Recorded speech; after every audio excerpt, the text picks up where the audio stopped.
الحمد لله نحمده ونستعينه ونستغفره ونؤمن به ونتوكل عليه ونعوذ بالله من شرور أنفسنا ومن سيئات أعمالنا من يهده الله فلا مضل له ومن يضلله فلا هادي له ونشهد أن لا إله إلا الله وحده لا شريك له ونشهد أن سيدنا محمدا عبده ورسوله اما بعد سورہ البقرہ کا مطالعہ ہمارا جاری تھا اور آج رمضان المبارک 2 کے سلسلے میں ہم جو پہنچے ہیں وہ سورہ البقرہ کی آیات 143 تا 283. یہ حصہ جو ہے یہ تیسرا حصہ ہے سورہ البقرہ کا. سورہ البقرہ کا تیسرا حصہ تقریباً 12 حصوں پر مشتمل ہے. اس حصے میں نئی امت مسلمہ کو آخری شریعت کے احکام دیے گئے ہیں. تیسرے حصے کے عام خصوصیات یہ ہیں کہ اس میں مختلف قسم کے احکامات کے درمیان انفاق اور جہاد کا حکم دیا گیا ہے. اس سے معلوم ہوتا ہے کہ احکام کے مکمل نفاذ کے لیے اسلامی حکومت کا قیام ضروری ہے. اسلامی حکومت کا قیام ضروری ہے. حکومت کے قیام کے لیے مال کا جہاد یعنی انفاق اور جان کا جہاد یعنی قتال ضروری ہے. آیات 142 تا 152 میں شہادت علی الناس کے منصب پر امت وسط کے تعین کا ذکر کیا گیا ہے. بنی اسرائیل کو محمد سے معزول کر دیا گیا. خانہ کعبہ کی طرف رخ کر کے نماز پڑھنے کی ہدایت کی گئی. تعویل قبلہ کا حکم 2 ہجری میں دیا گیا. اس سے پہلے 16 ماہ تک بیت المقدس کی طرف رخ کر کے نماز پڑھی جاتی رہی. تعویل قبلہ کے حکم کے 2 مطلب تھے. پہلا یہ کہ امامت بنی اسرائیل سے بنی اسماعیل کی طرف منتقل کر دی گئی ہے، اور دوسرا یہ کہ اپنے قبلہ یعنی خانہ کعبہ کو بتوں سے پاک کرنا ہے. مسلمانوں کو یہ ہدف 6 سال بعد رمضان 8 ہجری میں حاصل ہوا. تعویل قبلہ کے معاملے میں یہودیوں سے نہ ڈرنے کی ہدایت کی گئی. آخری امت سے مشروط وعدہ کیا گیا کہ اگر وہ اللہ کو یاد رکھیں گے تو اللہ بھی انہیں یاد رکھے گا. فَاذْكُرُونِي أَذْكُرْكُمْ. جہاد، صبر اور نماز سے کام لینے کی ہدایت کرتے ہوئے بشارت دی گئی کہ صابرین اور مجاہدین کے ساتھ اللہ کی مدد ہوگی. صابرین سے مراد میدان جنگ میں ثابت قدمی دکھانے والے مجاہدین ہیں. دوسرا حصہ جو ہے آیات 153 سے 158 تک، اس میں حج اور عمرے کے احکام بیان کیے گئے ہیں. جہاد اور حج میں کئی پہلوؤں سے مماثلت پائی جاتی ہے. اور تیسرا حصہ جو آیات 159 سے لے کر 167 یعنی 159 to 167، اس میں عقیدہ توحید پر زور دیا گیا ہے، جس کے بغیر احکام پر صحیح عمل درآمد نہیں ہو سکتا. توحید ربوبیت کے دلائل فراہم کیے گئے ہیں اور شرک کا ابطال کیا گیا ہے. پھر آیات 168 سے 176 میں حلال اور حرام کے احکام بیان کیے گئے ہیں. زمین پر چیزیں جو ہیں ان کو حلال قرار دیا گیا ہے. زمین کی تمام پاک چیزیں جو ہیں ان کو حلال قرار دیا گیا. حلال و حرام کے معاملے میں 4 چیزیں یعنی کہ مردار، خون، سور کا گوشت اور غیر اللہ کے نام کا ذبیحہ حرام ٹھہرایا گیا. حالت اضطرار میں چھوٹ دی گئی اور پھر اللہ کی طرف سے نازل کیے ہوئے احکام کو چھپانے یعنی کتمان کی سزا دوزخ کی آگ ہوگی، یہ بتا دیا گیا۔ اگلی آیت جو کہ 5واں حصہ ہمارا کہلاتی ہے، اس تیسرا جو پیراگراف ہے اس کا، آیت نمبر 177 ہے۔ آیت نمبر 177 میں احکام کی روح بیان کی گئی۔ اس آیت کو آیت البر بھی کہتے ہیں، اور بتایا گیا کہ سچے اور متقی لوگ وہی ہیں جو مشرق و مغرب کی طرف رخ کرنے کو زیادہ اہمیت نہیں دیتے، بلکہ ایمان لا کر اللہ کے حقوق اور بندوں کے حقوق ادا کرتے ہیں، نماز اور زکوٰۃ کے علاوہ عہد کو پورا کرتے ہیں اور جنگ میں ثابت قدمی کا مظاہرہ کرتے ہیں۔ آگے آیات 178 سے 189 تک، اس میں قصاص، وصیت، قصاص، صوم، رشوت وغیرہ کے احکام بیان کیے گئے ہیں۔ قصاص کو فرض کیا گیا، مقتول کے ورثاء راضی ہو جائیں تو فدیہ دیا جا سکتا ہے۔ قانون قصاص کو زندگی کہا گیا، فرمایا وَلَكُمْ فِي الْقِصَاصِ حَيَاةٌ۔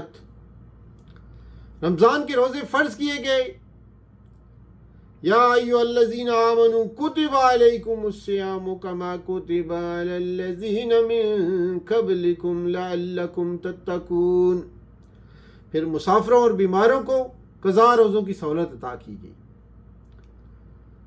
حاکموں کو اس کے بعد حاکموں کو رشوت دے کر باطل طریقے سے مال کھانے کی ممانعت کی گئی۔ آیات 190 تا 207 میں جہاد، انفاق اور حج کے احکام بیان کیے گئے۔ یہاں جہاد کا مضمون دوسری مرتبہ آیا ہے۔ حج کے مہینوں کا تعین چاند سے ہوگا، پھر جہاد اور قتال کا حکم دیا گیا۔ جہاد اور قتال کا مقصد فتنوں کا خاتمہ ہے۔ چنانچہ فرمایا وَقَاتِلُوهُمْ حَتَّى لَا تَكُونَ فِتْنَةٌ۔ انفاق میں احسان کا حکم دیا گیا۔ عدم انفاق کا انجام اجتماعی خودکشی ہے، اور انفاق پر محبت الہی کی ضمانت دی گئی۔ حج کے احکام بتائے گئے اور زیادہ راہ ساتھ لے جانے کا حکم دیا گیا۔ حج کے بعد طاغوت کا ذکر ہوا۔ طاغوت وہ سرکش قوت ہے جس سے جہاد کرنا ضروری ہو جاتا ہے۔ اس کی باتیں بھلی معلوم ہوتی ہیں، لیکن یہ فسادی نسلوں کو تباہ کر دیتا ہے اور ہری بھری کھیتیاں اجاڑ دیتا ہے۔ یہ جہنمی ہوگا۔ اس کے خلاف لڑنے والے نیک لوگ ان کو مرضات اللہ یعنی اللہ کی خوشنودی کے طلبگار ہوتے ہیں۔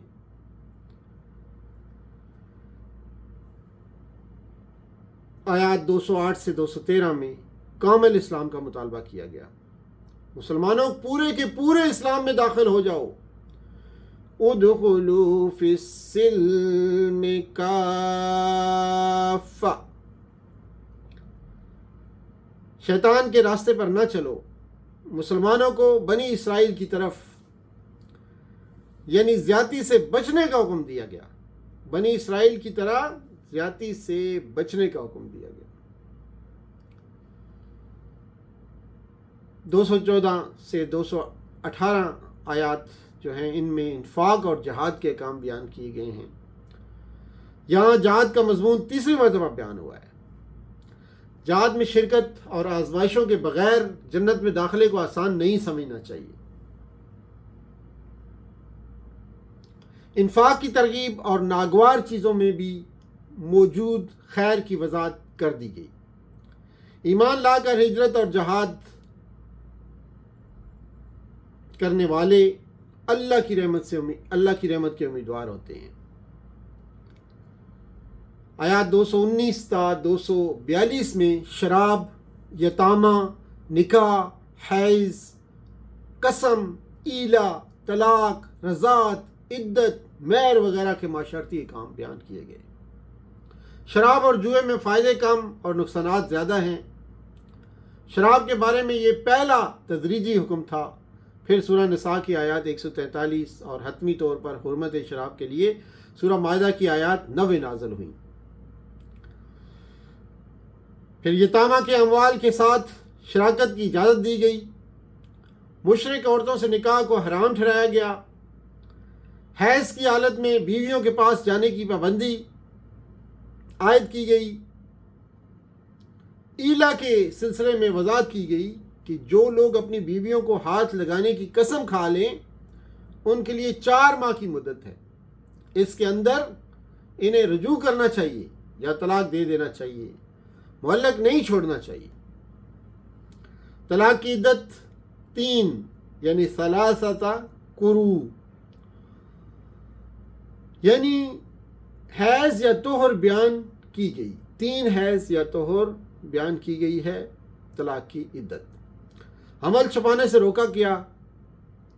عورتوں کے حقوق مردوں کی طرح ہی ہیں لیکن مردوں کا ایک درجہ بڑا ہے۔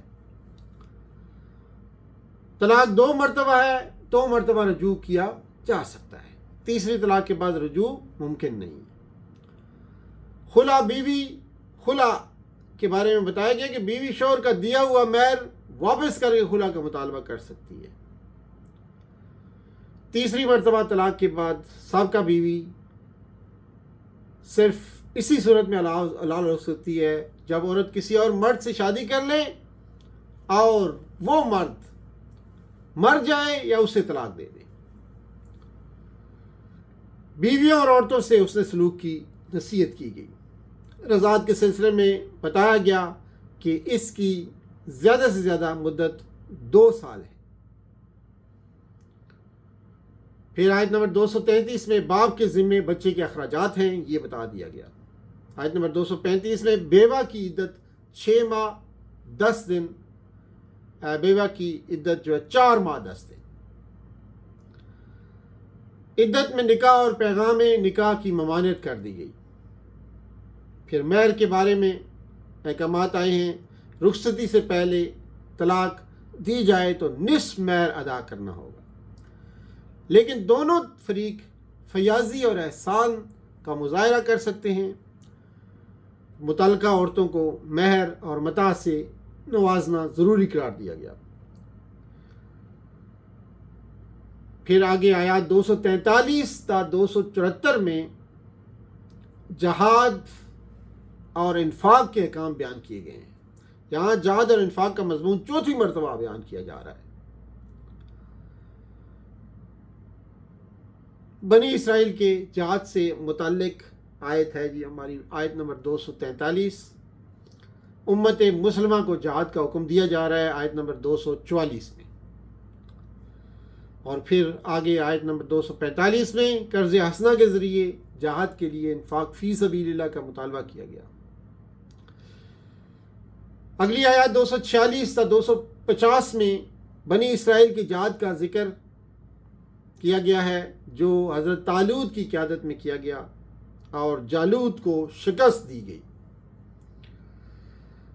آیات 251 تا 253 میں مقصد جہاد کی وضاحت کی گئی۔ جہاد کے ذریعے اللہ تعالیٰ ایک ظالم قوم کو دفع کرتا ہے ورنہ زمین فساد سے بھر جائے۔ جہاد کے ذریعے اللہ تعالیٰ کائنات پر فضل فرماتا ہے۔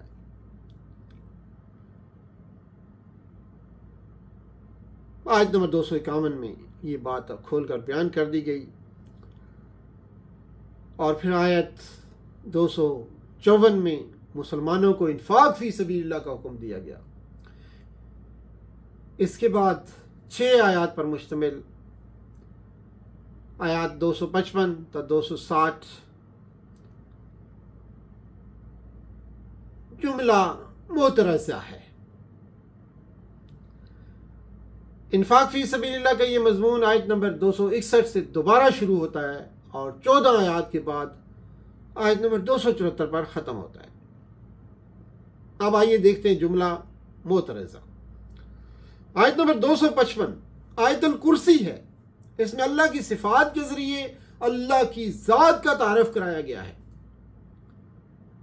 256 میں رشد اور غی کا فرق بیان کر کے جہاد کی 2 قسمیں بتائی گئی ہیں، اللہ کے لیے جہاد اور طاغوت کے لیے جہاد۔ اللہ کے سہارے کو مضبوط سہارا کہا گیا ہے۔ آیت الکرسی کی صفات والے اللہ کو مسلمانوں کا ولی اور طاغوت کو کافروں کا ولی بتایا گیا ہے۔ آیت 258 میں رشد کی مثال حضرت ابراہیم علیہ السلام سے اور غی کی مثال نمرود سے دی گئی ہے، جو اپنے وقت کا طاغوت تھا اور جس نے زندگی اور موت کے اختیارات کا دعویٰ کیا تھا۔ نمرود منکر آخرت بھی تھا۔ حضرت ابراہیم علیہ السلام نے آخرت کی پہلی عقلی دلیل دے کر نمرود کو ششدر کر دیا۔ آیت نمبر 259 میں دوسری دلیل آخرت فراہم کی گئی۔ طاغوت سے مقابلے کے لیے جہاد سے پہلے آخرت پر یقین کامل لازمی اور ضروری ہے، یہ بتا دیا گیا۔ اللہ تعالیٰ نے ایک شخص کو 100 سال کی موت کے بعد زندگی عطا کی۔ آیت نمبر 260 میں تیسری دلیل آخرت فراہم کی گئی۔ حضرت ابراہیم علیہ السلام کو 4 پرندوں سے مانوس کرنے کے بعد اور پھر انہیں ذبح کر کے 4 مختلف پہاڑوں پر رکھ کر آواز دینے کا حکم دیا گیا۔ پرندے زندہ ہو کر واپس آ گئے۔ آیت نمبر 261 تا 274 میں انفاق فی سبیل اللہ کا مضمون دوبارہ بحال ہو گیا۔ انفاق کے آداب بیان کیے گئے۔ انفاق اللہ کے لیے ہونا چاہیے، احسان نہ جتایا جائے، تکلیف نہ پہنچائی جائے، چھانٹ کر گندا مال نہ دیا جائے، چھپا کر دینا بہتر ہے۔ انفاق میں ریاکاری نہ ہو، انفاق دل کی تثبیت کے ساتھ ہو۔ انفاق کے بعد سود کی حرمت کا ذکر ہوا، کیونکہ یہ فیاضی اور بخل پر مشتمل 2 متضاد انسانی رویے ہیں۔ آگے آیت نمبر 275 سے 283 میں سود، قرض اور رہن کے احکام بیان کیے گئے، اور پھر کچھ ذیلی جو آگے پیراگراف ہے اس میں معاملات کے احکام بیان کیے گئے ہیں، جیسا کہ آیت 275 سے 281 میں سود کی حرمت کے احکام ہیں۔ اللہ نے سود کو حرام اور تجارت کو حلال کیا ہے۔ سود خوروں سے اعلان جنگ کیا گیا، سود خوروں کو دوزگی کہا گیا۔ آیت نمبر 282 میں قرض کے احکام ہیں۔ قرض کی دستاویز لکھ لی جائے اور گواہ بنا لیے جائیں۔ گواہ 2 مرد ہوں یا 1 مرد اور 2 عورتیں ہوں۔ اس حکم کا مقصد سماجی اور معاشی عدل کا قیام ہے۔ آیت نمبر 283 میں رہن کے احکام ہیں۔ سفر میں ریحان المقبوضہ کی سہولت دیتے ہوئے تقوی کے ساتھ برحق گواہی دینے اور گواہی نہ چھپانے کا حکم دیا گیا۔ خلاصہ مضمون یہ ہے کہ یہ تیسرا حصہ جو سورہ البقرہ کا میں نے آپ کی خدمت میں پیش کیا ہے، اس میں آخری امت کو اپنے منصب امامت کا احساس کرتے ہوئے امت وسط کے حقیقی مصداق بن کر اسلام میں مکمل طور پر داخل ہو کر آخری رسول محمد صلی اللہ علیہ وآلہ وسلم کی آخری شریعت کے احکام پر نیک نیتی سے عمل کرتے ہوئے شہادت علی الناس کے فریضے کو ادا کرنا چاہیے۔ یہ ہے جی لب لباب سورہ البقرہ کے اس تیسرے حصے کا، جو کہ آیت نمبر 283 پہ جا کے ختم ہوتا ہے۔ آگے چوتھا اور آخری حصہ سورہ البقرہ کا، ہمارے سورہ البقرہ مکمل ہو رہی ہے عزیز ساتھیوں۔ اس کا آخری حصہ ہے 284 سے 286 جو آیات ہیں۔ سورہ البقرہ کا چوتھا اور آخری حصہ 3 آیات پر مشتمل ہے۔ اس آخری حصے کا پچھلے 3 حصوں سے گہرا تعلق ہے، بالخصوص احکامات سے متعلق تیسرے حصے سے بڑا ہی گہرا تعلق ہے۔ اس اختتامی حصے کی حیثیت خلاصہ کی سی ہے۔ آیت نمبر 284 میں بتایا گیا کہ زمین و آسمان کا مالک اللہ امامت کی تبدیلی کا اختیار رکھتا ہے، وہ علی کل شیء قدیر ہے۔ زمین و آسمان کا مالک اللہ قیامت کے دن آخری شریعت کے ان احکامات پر عمل درآمد کا محاسبہ نیت اور عمل کے مطابق کرے گا۔ آیت 285 میں واضح کیا گیا کہ آخری شریعت اور اس کے احکام پر سب سے پہلے خود رسول اللہ صلی اللہ علیہ وآلہ وسلم اور صحابہ ایمان لے کر آئے۔ امت مسلمہ بنی اسرائیل کہ یہودیوں کی طرح رسولوں میں تفریق نہیں کرتی، وہ دونوں خاندانوں کے رسولوں پر ایمان رکھتی ہے۔ امت مسلمہ سمعنا و اطعنا کہتی ہے، بنی اسرائیل کے یہودیوں کی طرح سمعنا و عصینا نہیں کہتی، جس کا ذکر آیت نمبر 93 میں کیا گیا تھا۔ آخری آیت 286 میں آخری امت کو ہدایت دی گئی کہ وہ یہ اصول ذہن نشین کر لیں کہ پہلا اصول کہ مسلمان آخری شریعت کے احکام پر حسب استطاعت عمل کر سکتے ہیں، لا یکلف اللہ نفسا الا وسعها۔ دوسرا اصول، برائیوں پر سزا اور نیکیوں پر جزا ملے گی، لہا ما کسبت وعلیہا ما اکتسبت۔ تیسرا اصول، نسیان اور خطا یعنی بھول چوک پر مواخذہ نہیں ہوگا، ربنا لا تؤاخذنا ان نسینا او اخطانا۔ آزمائشوں سے بچنے کے لیے دعا کرتے رہنا چاہیے، ربنا ولا تحملنا ما لا طاقت لنا به، ما لا طاقت لنا به۔ قرآن یعنی اگلا جو اصول ہے، کافروں پر غلبے کے لیے اللہ تعالیٰ کو ولی اور کارساز ماننا ہے۔ مولانا کا لفظ استعمال ہوا ہے، مولانا مان کر اس سے مضبوط روحانی تعلق قائم کرنا چاہیے، جو عفو درگزر، مغفرت اور رحمت کی دعاؤں کے بغیر ممکن نہیں ہے۔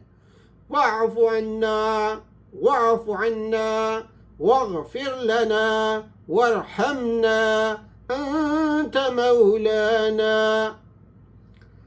اور پھر اگلا اصول یہ ہے کہ قیامت تک امت مسلمہ کا اصل مقابلہ بنی اسرائیل کے کفار کے ساتھ ہوگا، بقیہ قوموں کی حیثیت ذیلی رہے گی۔